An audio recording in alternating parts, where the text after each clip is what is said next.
Guides by Paul F. Olson from the collection Whispered Echoes. Art Madigan had been living in Kelly's Corners his entire life. From his childhood on Truman Street in the town proper, he had succeeded to a cabin on Raymer Road, then to a trailer on County 630, known locally as that long and dusty stretch, and finally to his current living accommodations, a cabin on a large lot at Conley Lake. Since the quality and overall worthwhileness of your life in Kelly's Corners was based on how far out of town you lived, Art considered his own life to have been one of spectacular upward mobility. He made a living the same way most of his friends did, working at odd jobs, hauling trash, raking leaves, splitting wood, watching cabins for the summer people during the off-season. But he considered his true calling to be the same as his father's, and his father's before him. He considered himself a guide, and a damn good one. Nobody knew Conley Lake as well as he, or the other lakes in the area either, for that matter. No one could find the walleye with such unerring accuracy. While the two fish and hunt shops in town offered professional guides with fancy bass boats and fish finders and hourly rates, for a relatively humble $40 a day, Art could take even the greenest horn out and come back with the limit every time. Or so he had always thought. So he had staked his reputation and, even more importantly, his ego on for the last 39 years. But on the second Saturday in May, something went wrong. On that day, he went out with Mr. and Mrs. Bert Evans of Valley Forge, Pennsylvania. And what did they catch? Nothing. Not a walleye, not a perch, not even a goddamned sunfish. "Perhaps we should try over there," Bert Evans said after more than 3 hours, pointing across the lake at the crooked finger of Big Walker Point. Art laughed. "Only if you want to catch rocks and stumps. Water's too shallow over there. With this bright sun, there ain't going to be any walleye within a half-mile of the place." Evans shrugged. "With all due respect, Mr. Madigan, there don't seem to be any here either." Art ignored the comment and kept on trolling, working the southern shore of the lake with everything he had. After another hour, he puttered over to Merriam Bay and tried there, and then tried the unnamed inlet near Kramer's Rest Easy Resort. No luck. By 3:30, the Evanses were growing noticeably cranky. Art couldn't understand it. 6 hours and not a catch, not a strike, not even a nibble. If nothing else, the little guys should have been pecking their leeches and worms away, and yet he'd only had to rebait twice, and then only because the bait had grown too pale and waterlogged to be attractive to any sensible fish. At the end of the day, as he was bidding good-bye to his customers, putting on a brave front that even he didn't believe, Bert Evans stopped him and said, "I suppose you don't offer a money-back guarantee?" Art was startled. He had never thought of that. He'd never needed to think of it. "Sorry," he said, recovering his composure. "I can't do that, but I'll make you a deal. Come back any time, and I'll take you out again for, let's say half price." The Evanses looked at each other and laughed. The sound of it was like the tail of a whip laid against Art's face, and it echoed in his head for a painfully long time afterward. He had a sign taped over his bathroom mirror. On it were 3 words, which he had taken from a late-night movie, a black-and-white war film he'd first seen as a teenager. In the movie, some tow-headed, freckle-faced private had just gotten shot in the chest. As he lay dying, his sergeant ran up to him and said something along the lines of, Davis, are you all right?" To which tow-headed Davis had responded, "Don't worry about me, Sarge. I'm gonna be fine. I'm a gamer." Those were the 3 words Art had scrawled on a piece of scrap paper and placed over his mirror. I'm a gamer. They helped him get going every morning and pushed him on when times were hard. They formed his credo, his entire system of belief. Because he was a gamer, Art told himself repeatedly that his experience with Mr. and Mrs. Evans had been a fluke, a bizarre one-shot, an aberration. But as the chilly mornings and pleasant afternoons of May faded into the heat and humidity of June, his confidence was shaken. With the coming of Memorial Day, the tourist season started for real. He was busy every day with clients, lone businessmen on vacation, groups of men on getaway weekends, couples, entire families, taking them to Twin Lake, White Lake, Bartlett Lake, Pine Stump Lake, but mostly to Conley Lake, for what he continually promised was the finest fishing in the North. While reports from his friends and competitors told Art that the fishing was better than usual that year, on June 11th, a state record walleye was taken in Merriam Bay. He and his customers were continually shut out. Day after day he started with high hopes, and day after day he came home empty-handed. He tried everything from his usual leeches and crawlers to minnows and hoppers, and even a few dreaded artificial lures, but he couldn't buy a strike. By the end of the month, as the word leaked out and gradually spread throughout the area, he noticed a marked decrease in the number of people calling for his services. On the 4th of July, he actually had no customers at all. For the first time in years, he was able to go into town and watch the annual VFW festivities, although he did so moodily and found no pleasure in the parade, the afternoon barbecue, or that evening's fireworks display. "I'm a gamer," he muttered to himself a week or so later.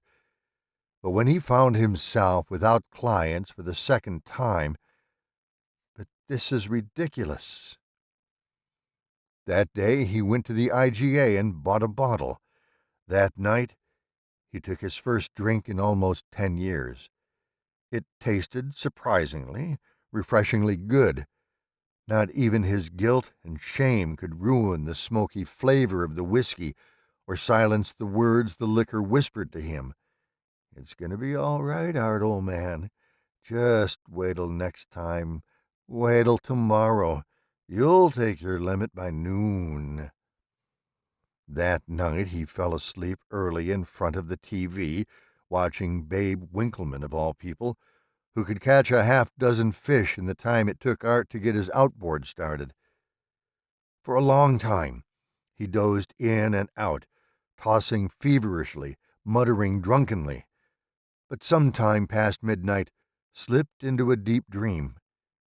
In the dream he was chased along the shores of the lake by a pale, shambling creature with no face. The creature reached for him with gnarled, algae-encrusted hands, but providentially was too slow to catch him. When he awoke in the morning, the couch was soaked with his own sweat. He couldn't help noticing it. What he didn't see was the series of puddles on the floor, 6 or 7 in all. They started at the cabin door, led across to the couch, and stopped there. They had begun to dry, and while most of them were just indistinct patches of wetness, 1 or 2 still held the perfect shape of a footprint. The next night he didn't drink, but he did go to the Bear's Lair, the better of the 2 bars in Kelly's Corners. There, just as he knew he would, he found his old friend Bill Raven. Bill was sitting at his usual table in the back, nursing his usual pitcher of beer.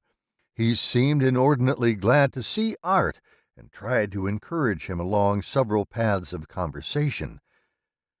Art, however, wanted to keep it short. In the Bear's Lair, A friendly talk between two friends could grow helter-skelter into a conversation with 3 men, and 4 and 5.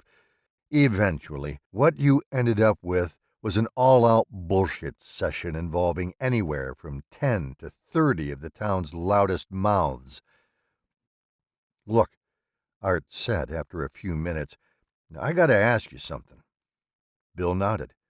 "Fire away." "You remember my dad, don't you?" "Of course I do.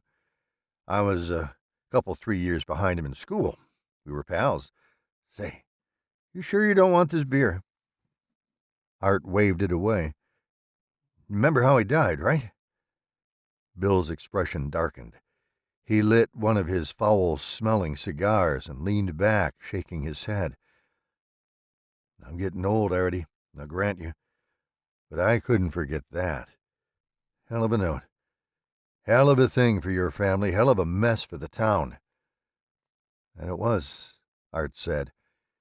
He had only been 6 at the time, but his mother had passed the story along like an heirloom. "I was wondering, well, hell, Bill, I was wondering about what happened before he died." "I don't know what you mean," Bill said, but his expression said otherwise. Not only did he know what Art was getting at, but he had already made the connection. It would have been hard not to. The jokes had been going around town for almost a month. "Yeah, old Artie's lost his touch. Artie used to have the fish jumping into his boat. Now he couldn't catch 'em with a stick of dynamite and a net." "I think you do," Art said now. "I'm talking about his bad luck." "Hell, boy, that wasn't just bad luck. That was a curse. You think you're a good guide? You couldn't hold a candle to your daddy. When he started coming back dry every day, that wasn't just a funny stretch. Something happened to him. Something had changed. It was like he was, I don't know, almost like he was doomed. Doomed to live out what happened to your grandpap." Art stopped breathing for a moment. He felt his heart stop beating, then lurch into action again. "What are you saying?" he asked in a choked, husky whisper. "You know what I'm saying, Artie." "Uh-uh. No, sir, I don't get you. Grandpa ran off with that Stewart woman, didn't he?" He laughed harshly. "Jesus, what am I asking you for? I know he ran off." Bill Raven didn't say anything for a very long time.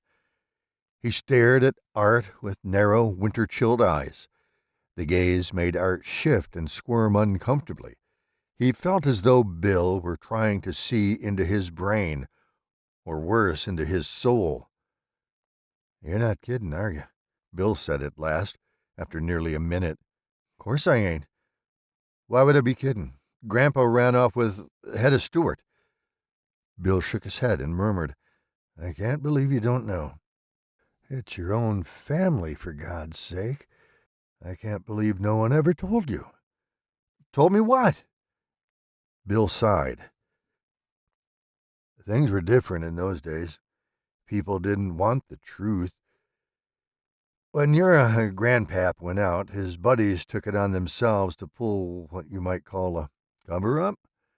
There were 6 or 7 of them in on it. My pop, Gunnar Sapala, Dave Atkinson, a couple of others. Hedda Stewart, well, she really did run off just the day before, except she ran off with a brush salesman, not your grandpap." Art felt dizzy. The world seemed to be spinning much too fast, whirling away from him. He felt a powerful urge to grip his chair with both hands, as though to do otherwise was to risk being flung out into the vastness of space. "What happened?" he asked. "He died?" Bill sighed again. "Just like your daddy about 20-some years later. He ran into a dry spell, couldn't catch a fish for all the tea in Shanghai. His business shriveled up and blew away. He lost his hope, he lost his faith, he lost everything." Art groaned inwardly. And what? I told you. It was just like your daddy. He couldn't stand it anymore. Took his boat out one day and went overboard. They found the boat floating off Big Walker Point. Only thing in it was your grandpap's old hat. Back home they found a note. Like I said, in 1931, that was news you didn't spread. Lucky for my pop and the others, Hedda took her powder and made it easy on them. He hesitated, puffing his cigar thoughtfully and eyeing Art with a look of infinite sadness. I still can't believe no one ever told you the truth. Art pushed away from the table and got to his feet. Everything was still spinning, even faster than before. Although Bill called out to him, he never looked back. He simply stumbled out of the bar and hurried home. This time he noticed the wet footprints immediately. They formed a wide circle just inside the cabin door. His first reaction to Bill Raven's story was to ignore it completely. His second reaction, several hours later, was to prove that it had been a lie. He spent the rest of the night and most of the next 2 days going through old family papers, searching for the truth. He had to cancel several customers to do so, but the irony in that act never occurred to him. The papers were in several boxes marked variously fishing and guiding and important records. There were old tax forms, customer receipts, maps of the area lakes, pamphlets and flyers, faded letters, and even an old fishing journal his father had kept for several years. He sifted through them repeatedly, but there was almost no evidence that his grandfather had even existed, and as far as his father's journals were concerned, they stopped in 1953, a full 2 years before his dry spell and death. He drank on and off during his search, but did so almost absently. He didn't feel the obsession, the compulsion that had driven him during that time some years ago when drinking had become a problem for him. In fact, it was drinking that finally showed him the truth. It happened toward the end of that second day, after he'd been through the boxes at least 9 times. He had just finished his third whiskey and water in the last few hours, and as he tried to put the glass aside, the moisture beaded on its sides caused him to drop it. It landed with a thump in the open box at his feet. When he reached in to retrieve it, several papers were stuck to the bottom, and when he pulled the papers free, he discovered 2 of them plastered together. The top form was an old receipt for gasoline that he'd already looked at a dozen times. But glued to the bottom of the receipt was a handwritten note he hadn't seen before. He unfolded it with trembling hands and read his father's spiky writing. Nothing for weeks. Friends laughing. Good customers going to Pete Brady. No good. Just like Dad. It's going to end the same way, and I... The note ended there, but its few words, and the palsied uncertainty he could see in his father's hand, told him everything he needed to know. He put the boxes away after that, back up in the crawlspace attic where he didn't have to see them, or with any luck, think about them either. As he came back down the ladder and mixed himself a fresh drink, Bill Raven's words were going around and around in his head like a waking memory of a vivid dream. Something happened to him. Something had changed, almost like he was doomed. Doomed to live out what happened to your grandpap. Even with the alcohol buzzing in his brain and the feel of the cryptic note still fresh upon his fingertips, Art found it hard to credit the concept of being doomed to do something. It reminded him a little too much of movie curses, voodoo dolls, or at the least, a fatalism he could not accept. But the choice of that word, doomed, didn't lessen the impact of what Bill had said. It didn't take away the obvious connection between the deaths of both his grandfather and his father, and it didn't lessen the unhealthy dread he carried with him to bed later that night. He dreamed again. In the dream, he was fishing a quarter-mile off Big Walker Point with one of his regular customers, a man named Johnny Hammond, who went out with him 2 or 3 times every summer. He didn't like fishing near the point. As he had told Mr. and Mrs. Evans, the water there was simply too shallow for walleye, but they'd already been out for 9 hours and hadn't caught a thing. Big Walker Point was the last place to try. Suddenly, Johnny Hammond was on his feet in the boat, staggering from side to side, calling out at the top of his voice, "I got one, Artie! Sweet Jesus, I got one!" Art felt a burst of joy that was almost nuclear in its intensity. The dry spell was over, he thought wildly, watching Johnny's rod bend almost double. The curse was broken. The doom had been shed. Thank God! Thank God! Johnny battled his monster fish for ages. Every time he thought he had weakened it enough to haul it in, the fish would run deep again, and all the instructions Art could offer did no good. Can't hang on any more," Johnny gasped after more than half an hour. "You gotta help me, Art.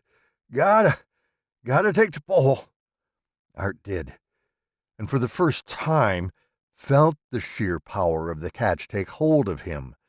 He, too, fought until his arms were on fire and his chest hurt, until his back throbbed with pain, until the sweat stood out on his forehead and ran down his face in stinging rivulets. After an eternity, the struggle broke. It was so sudden that he almost fell overboard. 1 second he was fighting with everything he had left, and the next he was reeling quickly, effortlessly. The fish was heavy. Even with no fight he could tell that. He couldn't imagine what it was. No walleye could be so big or battle so long and hard. But what else could it be?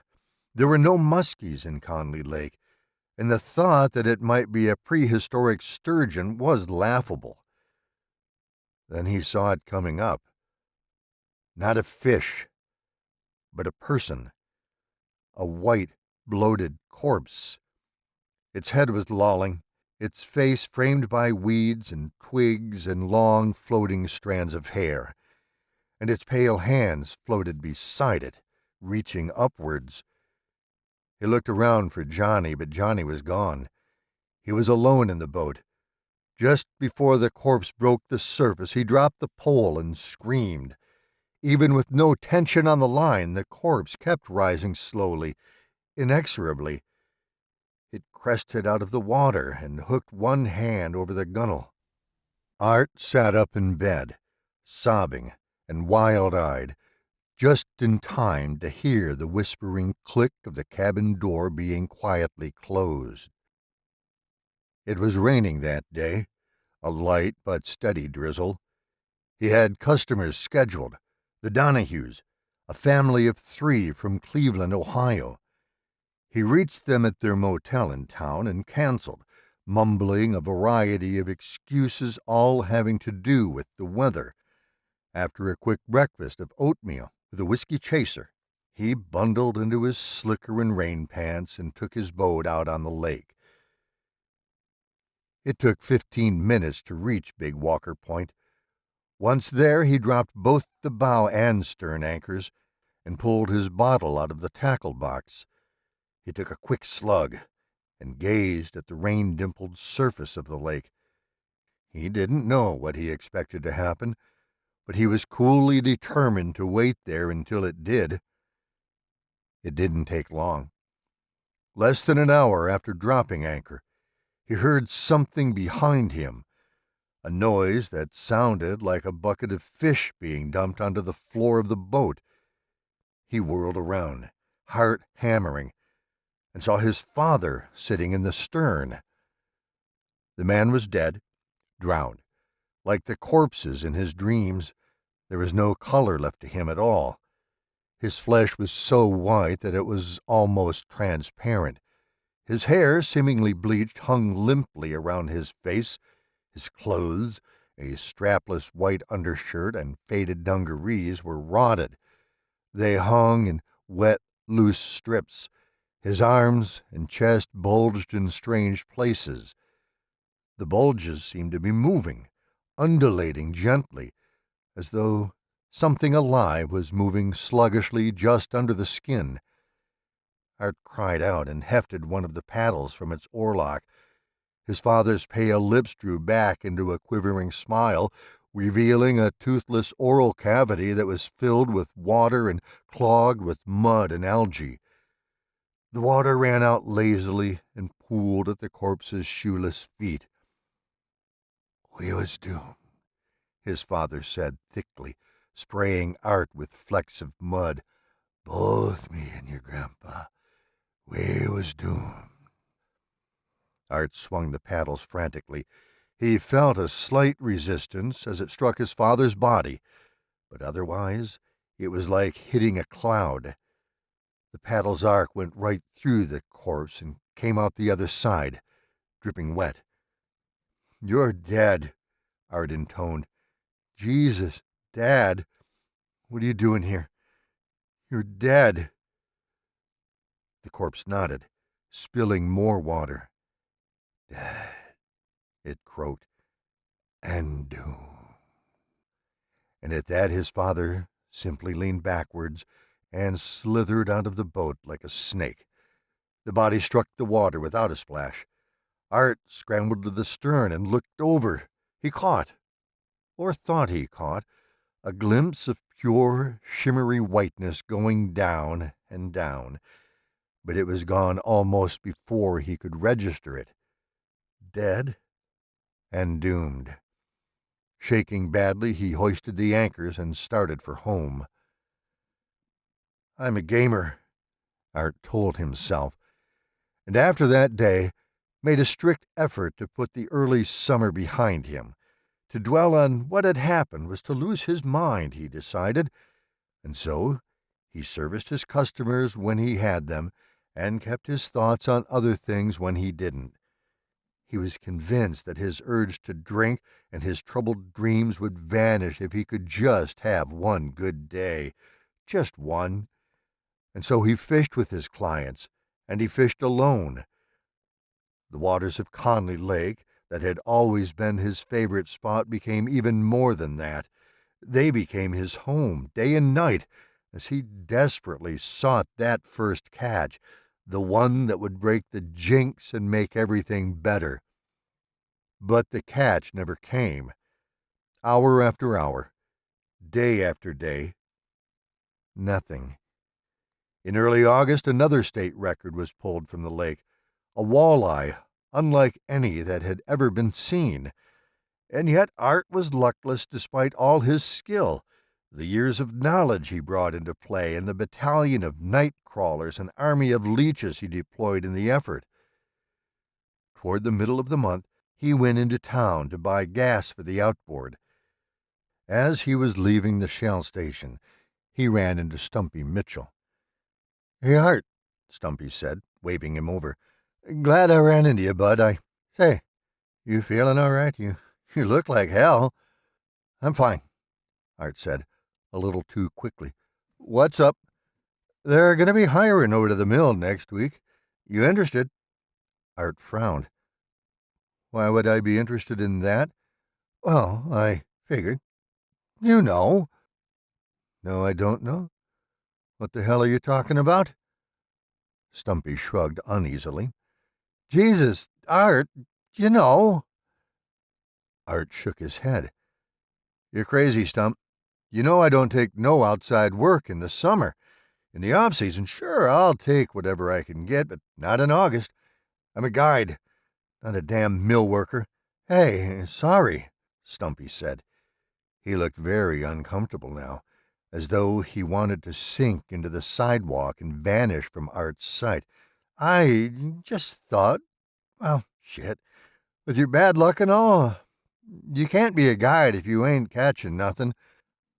I'm a guide, Art repeated woodenly, and after his friend had walked away, he said it yet again, soft, barely audible. God damn it, I'm a guide. And yet Stumpy's words haunted him for a week afterward. You can't be a guide if you ain't catching nothing. Sometimes they came alone, and sometimes they swirled in his head alongside and mixed up with Bill Raven's words about doom. I'm a gamer, Art reminded himself whenever those voices popped into his brain. Guide and a gamer. But when Labor Day came, effectively bringing the major portion of the tourist season to a close, he still hadn't caught a fish, and he was feeling far less than game. At 39, he thought perhaps his life was over. Everything he had built his reputation on was gone. The things he had staked his very being on had left him. The axis around which he revolved had been broken or stolen or both. Conley Lake had been his home, and that home had somehow, in some way, been poisoned against him. He stopped drinking again, but no longer felt like getting out of bed in the morning. What was the point, he wondered every day? Why get out of bed when you had no life to lead? If he had subscribed to the fatalism he had earlier rejected so strenuously, he would have plainly seen how all the pieces had fallen into place. He would have realized how neatly and unavoidably he had been prepared for the final day. Late September. Cold. Raining again. He awoke in the darkness of the hour just before dawn, aware of a presence in the room with him. He could feel it, as well as hear it. Low voices conversing in a soft, unreadable tone. He fumbled on the nightstand and closed his fingers around the lamp. Groping his way upward, he found the switch and turned it. The room was flooded with light, the force of which drove him back against the pillow like a punch. "Son," a voice said, and he opened his eyes again, blinking. They were standing above him, his father and grandfather. Cold water dripped from their drowned corpses, and when his father spoke, his voice was the sound of waves washing across a rocky beach. "Don't you understand yet?" his father said. "Don't you understand?" his grandfather echoed. Art shrank away, but his pillow and headboard would only allow him to go so far. He gazed into the bloated faces and realized that neither of them had any eyes. Instead, they had small pools of dark, deep water that glimmered where their eyes should have been. "It's a cycle," his grandfather said in his heavy, waterlogged voice. "It didn't start with me, and it ain't gonna end with you. It's a cycle, and you gotta play your part." His father reached out to touch him. Art scrambled out of bed and ducked past the corpses, but his father came after him anyway. With squishing, relentless steps, he crossed the room and cornered Art by the dresser on the far wall. "Play your part," his father said, those wishing-well eyes brimming as though with tears. "Play your part," his grandfather said. "No," Art told them. He might as well have wished them a happy day for all the reaction he got. "God, no." Their arms floated toward him through the air. Their white fingers worked and writhed like maggots. "Play your part," they said in thick, dripping unison. "But I don't understand." "Play your part," they said again. The pale fingers stopped inches from his face. He could smell the rot and moisture-spurred decay. It was a rich, foul odor that swept over him, covered him like a blanket. "I don't understand," he said again, pleading. But if he had hoped for a response, he got none. The two figures turned away without touching him. Side by side, they padded out of the room, leaving pools of fetid water behind. When the door closed behind them, Art Madigan was sobbing much too loudly to hear. An hour later, he crossed the yard and headed toward his boat. When he got there and climbed in, he was amused to see that the pen he'd used to write the note was still gripped in his tight, bloodless fingers. He let it slip and watched it drop into the lake. It sank from sight, barely a ripple left behind. He started the motor and headed for Big Walker Point. This time he didn't anchor, but merely sat and waited. The morning crept by slowly.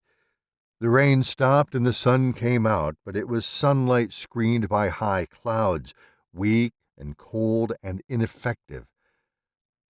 "I'm a guide," he muttered to himself from time to time as the boat drifted free across Conley Lake. "I'm a guide," he thought, "but it's more than that. I'm a gamer, a fighter. I don't give up easy. I don't give up at all." But he thought he could hear the grinding of a tremendous wheel turning somewhere beyond his sight. And he waited for day to turn to evening, waited for the water around the boat to darken and swell, waited for the ripple, for the shimmering glimpse of transparent whiteness rising toward him. He waited.